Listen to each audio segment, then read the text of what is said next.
Bienvenue sur ma chaîne dédiée aux histoires criminelles du monde entier. Cette vidéo contient des descriptions de sujets sensibles tels que des actes de violence, des comportements inappropriés et des événements tragiques. Certains spectateurs pourraient trouver ces contenus dérangeants. Si vous êtes sensible à ces sujets, nous vous recommandons de regarder cette vidéo avec prudence ou de passer à un autre contenu. Merci de votre compréhension. Colin Howell, né le 14 mars 1959 à Portadown et élevé dans les quartiers paisibles de Belfast, est le cadet d'une fratrie de 5 enfants. Très attaché à son père Sam, il grandit dans un foyer imprégné de valeurs religieuses strictes. Dès l'âge de 13 ans, Colin nourrit l'ambition de devenir missionnaire. Il rêve de médecine mais, ses résultats scolaires étant insuffisants, se résigne à étudier la dentisterie à l'université Queen's de Belfast. C'est là, au tournant des années 80, qu'il croise le chemin de Leslie Clark. Leslie, âgée de 20 ans, étudie les soins infirmiers. Elle est populaire, rayonnante, et possède un charme indéniable. Elle est cette présence lumineuse, chaleureuse et extravertie, une aura qui l'entoure d'amis et d'admirateurs. Après le mariage, la vie a rapidement pris un tournant prometteur pour le couple. En 1984, Colin a décroché son diplôme en dentisterie et ils se sont installés à Coleraine, où ils ont commencé à bâtir leur foyer. Colin a intégré une pratique dentaire tandis que Leslie, infirmière de formation, a pris un poste à l'hôpital local. Le couple s'est enraciné dans la communauté grâce à leur participation active à l'église baptiste de Coleraine, où Colin a pris en charge la jeunesse de l'église, témoignant de son engagement envers sa foi et sa communauté. Avec l'arrivée de leur premier enfant, Matthew, en 1984, Leslie a choisi de se consacrer à la maternité à plein temps. Cette nouvelle responsabilité a marqué le début d'une période de bonheur familial, mais aussi de défis personnels pour Leslie, notamment après la naissance de leur deuxième enfant, Lauren, en 1986. En 1988, la décision de Colin d'ouvrir son propre cabinet dentaire avec des équipements de pointe a représenté un pari audacieux. La famille s'est retrouvée plongée dans une dette substantielle, avec l'espoir que l'entreprise de Colin prospérerait et compenserait les investissements initiaux. En 1989, le foyer de Colin et Leslie s'agrandit avec la naissance de Daniel, leur troisième enfant. La situation financière de la famille, déjà tendue, s'est aggravée à mesure que Colin continuait d'injecter les maigres ressources familiales dans son cabinet dentaire. La pression économique était palpable. Avec 3 jeunes enfants à élever et une maison inachevée, le couple se trouvait dans l'incapacité d'acheter même les nécessités de base, telles que des meubles pour meubler leur maison. À 30 ans, Colin incarnait l'image du succès et du bonheur familial aux yeux de tous ceux qui le connaissaient.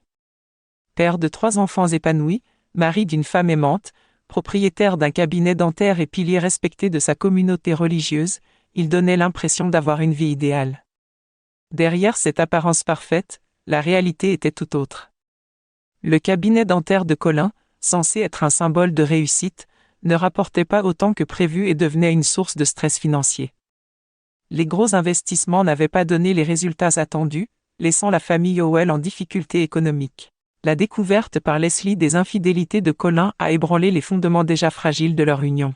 La situation a pris une tournure encore plus désastreuse lorsque Leslie a découvert que leur compte bancaire était gravement à découvert. Avant leur union, Leslie était une femme économiquement autonome, qui gérait prudemment ses finances, voyageait et profitait d'une vie bien remplie.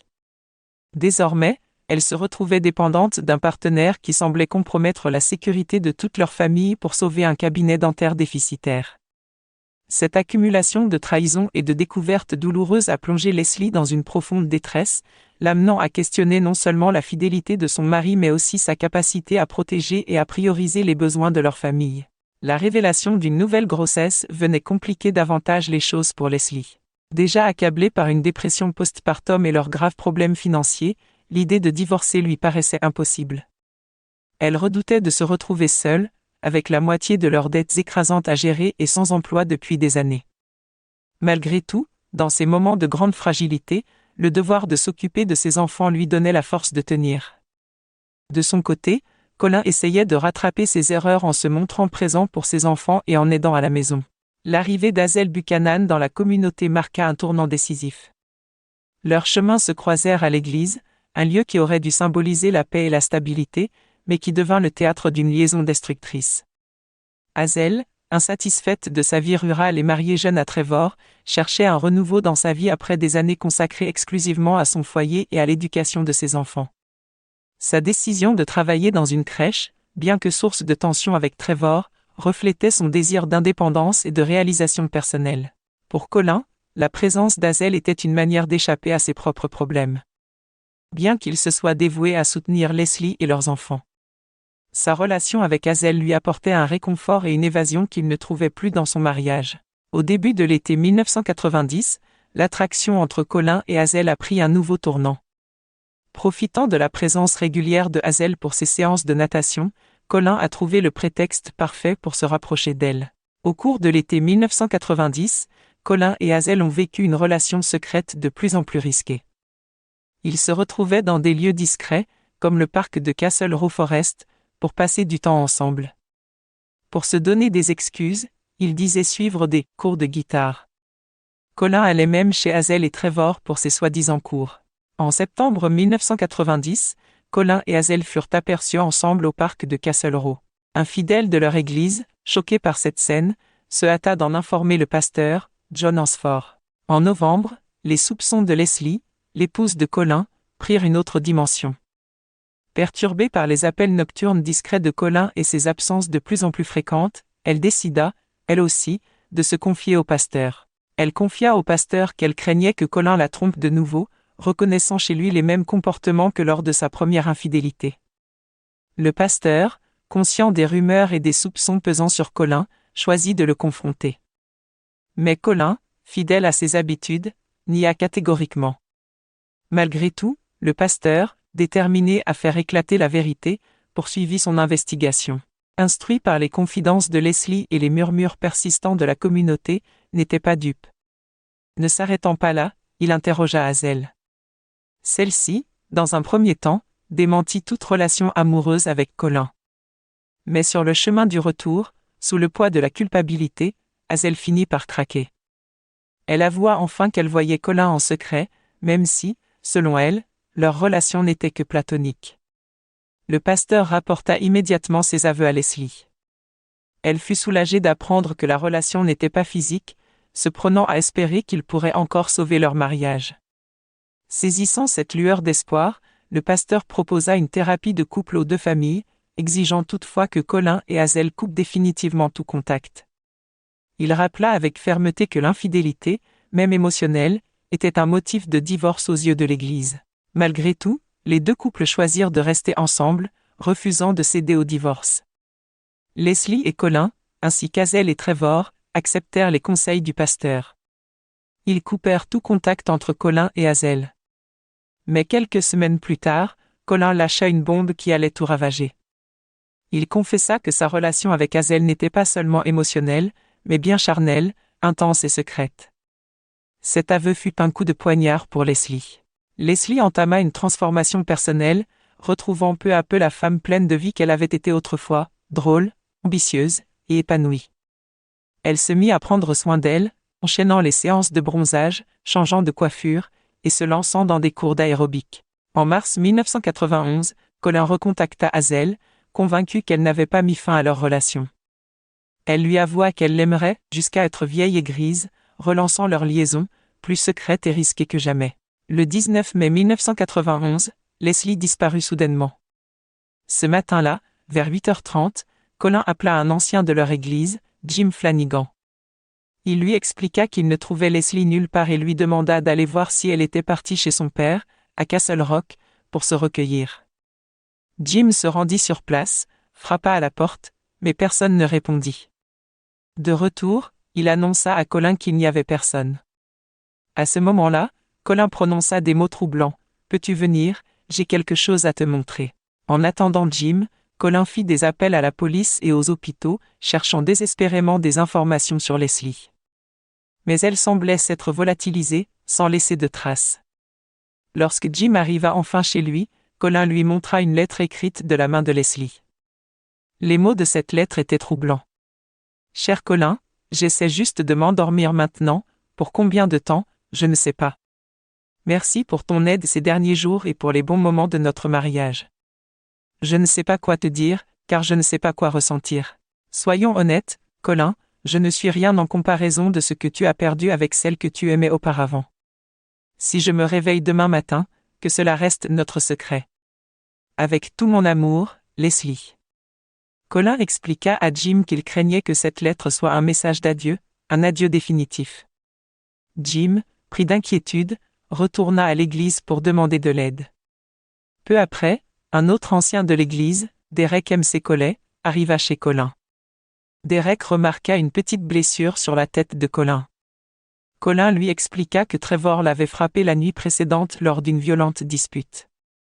Il suggéra aussi que Leslie pourrait être avec Trevor et proposa de vérifier à nouveau chez le père de Leslie, à Castle Rock. Derek se rendit à la maison et aperçut la voiture de Leslie à travers les fenêtres du garage. Pourtant, l'endroit semblait vide. Il retourna chez Colin pour lui dire ce qu'il avait vu, mais Colin insista. Si la voiture était là, Leslie devait forcément être dans la maison.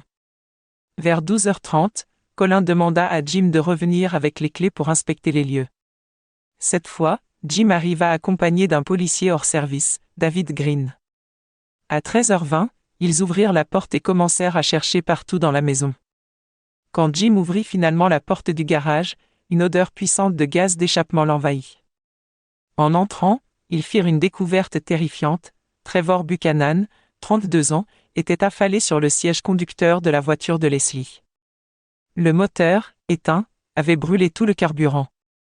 Puis, en ouvrant le coffre de la voiture, ils trouvèrent le corps de Leslie Howell, 31 ans, allongé avec une étrange tranquillité, comme endormie.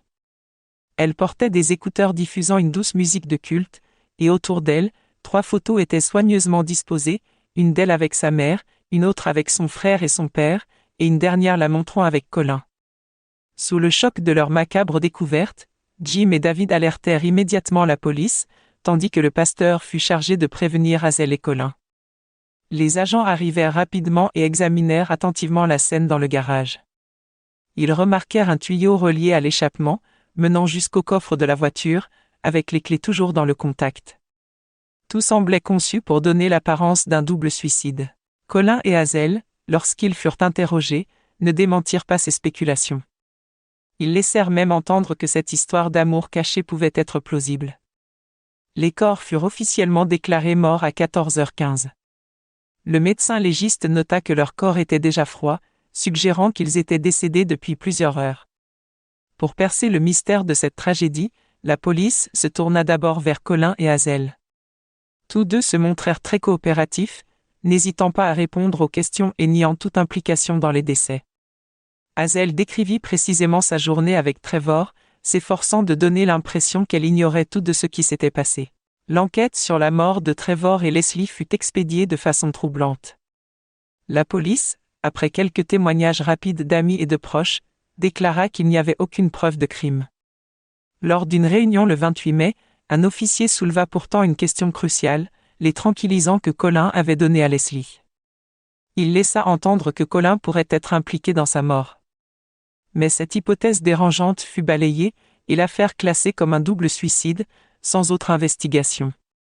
Pendant ce temps, Colin et Hazel, malgré le drame qui venait de les frapper, continuèrent à se voir, alimentant leur liaison secrète. On dit même que Colin fournissait à Hazel des tranquillisants de son cabinet dentaire, l'aidant ainsi à étouffer sa culpabilité pour qu'ils puissent poursuivre leur relation.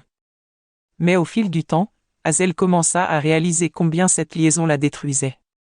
Elle décida de se détacher de Colin et chercha à reconstruire sa vie.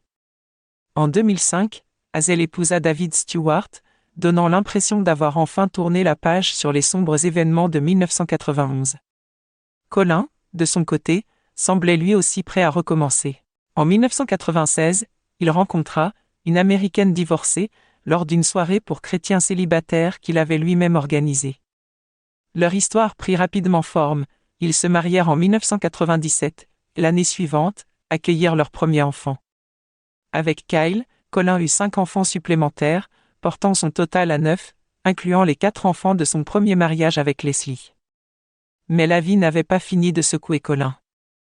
En 2007, son fils aîné, Matthew, issu de son premier mariage, trouva la mort dans un tragique accident en Russie, alors qu'il étudiait à Saint-Pétersbourg. Pourtant, même avec Kyle, Colin n'avait pas renoncé à ses habitudes destructrices. Les aventures et trahisons se succédèrent. Puis vint le 29 janvier 2009. Ce jour-là, les anciens de l'église de Coleraine reçurent un appel urgent de Kyle, leur demandant de venir de toute urgence chez elle. Colin avait une confession à faire. Habitué aux aveux d'infidélité de Colin, il pensait que ce serait encore une histoire de tromperie banale.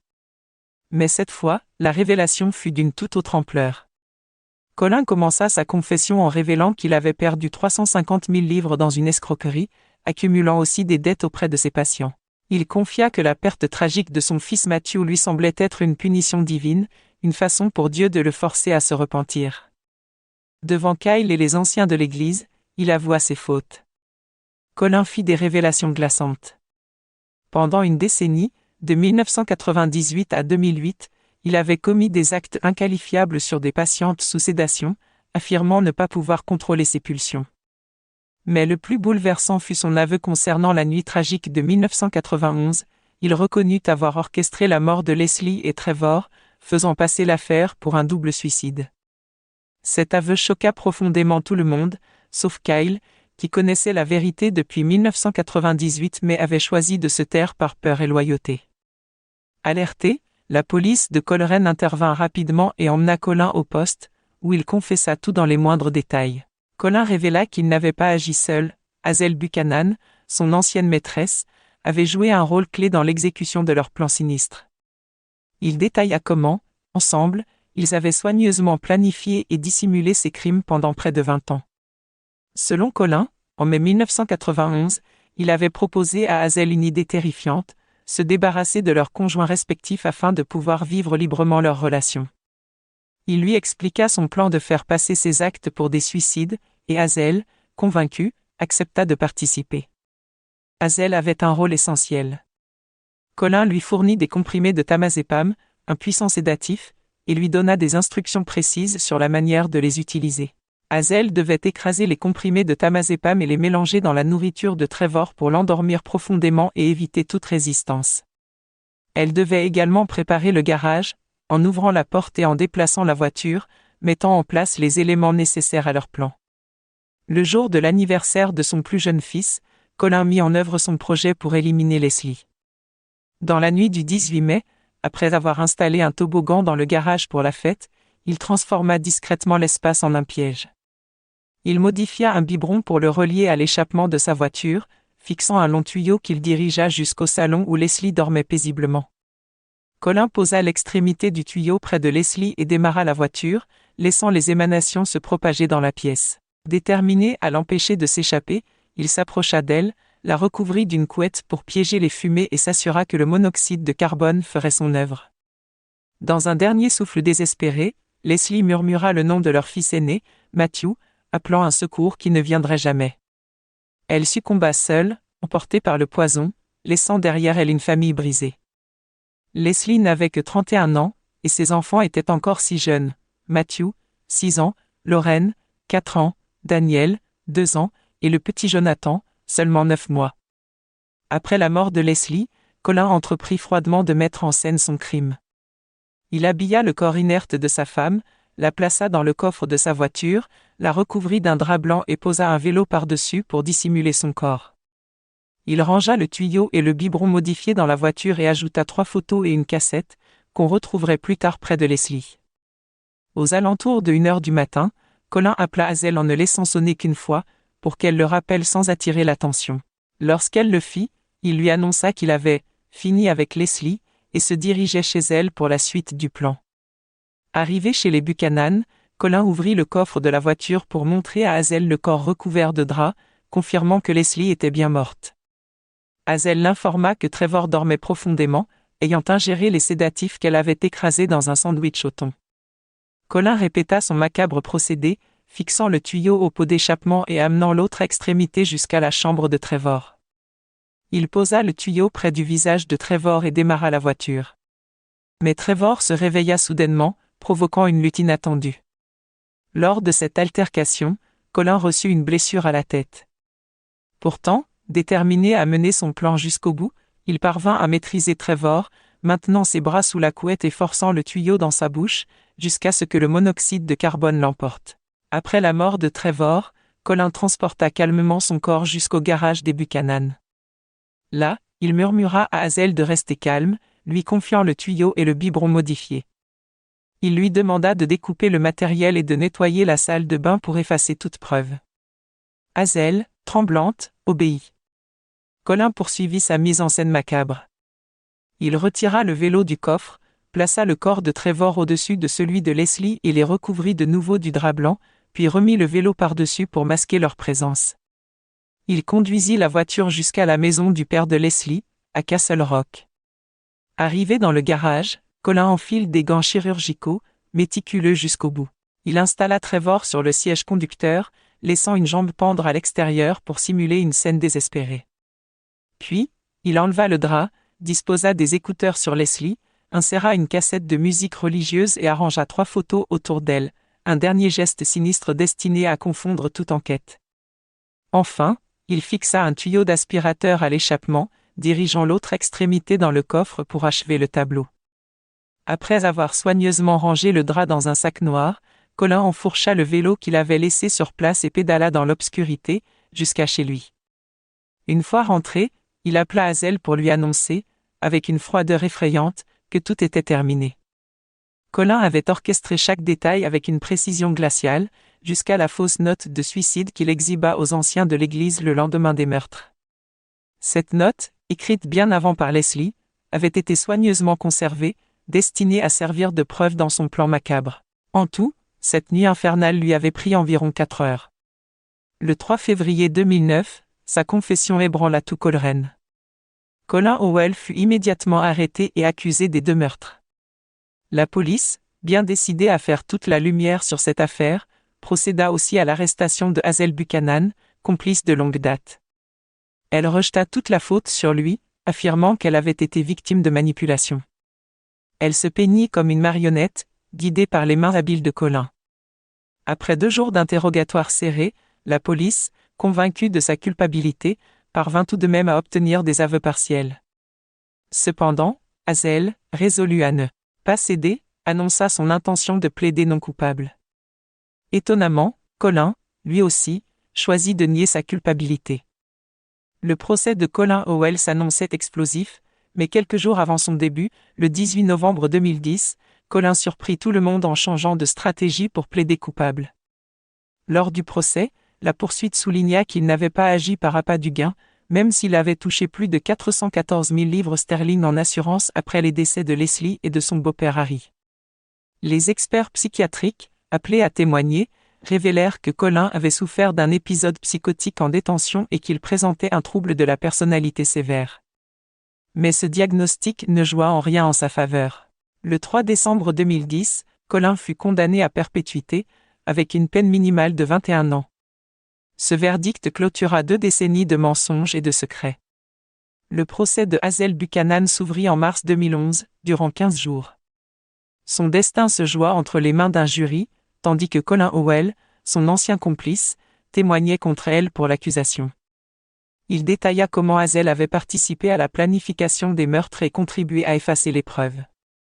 Bien qu'elle ait aussi profité financièrement de la mort de Trevor, son gain était bien moindre comparé à celui de Colin. L'audience prit un tournant dramatique lorsque la cour diffusa les enregistrements de Hazel datant de 2009, juste après son arrestation. Dans ses aveux, Hazel exprimait des remords profonds.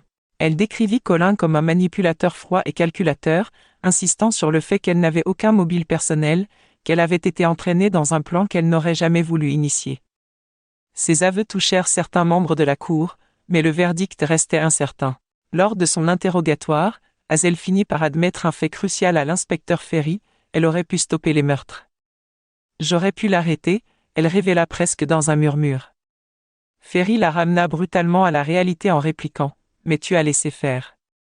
Tu faisais partie d'un plan, Hazel, pour assassiner 2 personnes. » Le jury demeura impassible face à cette stratégie de défense. Ils estimèrent qu'Hazel avait eu 2 décennies pour dire la vérité, pour dénoncer Colin ou même empêcher les meurtres. Si elle avait vraiment été une victime manipulée, elle aurait pu se libérer de ce secret depuis longtemps, surtout une fois séparée de Colin. Le 16 mars 2011, le verdict tomba. Hazel fut condamnée à perpétuité avec une peine minimale de 18 ans pour sa participation au meurtre, à l'âge de 48 ans. Le juge décrivit également Colin Howell comme un homme charismatique, manipulateur et profondément hypocrite, doté d'un appétit sexuel insatiable qui l'avait conduit à manipuler et à détruire la vie de ceux qui l'entouraient.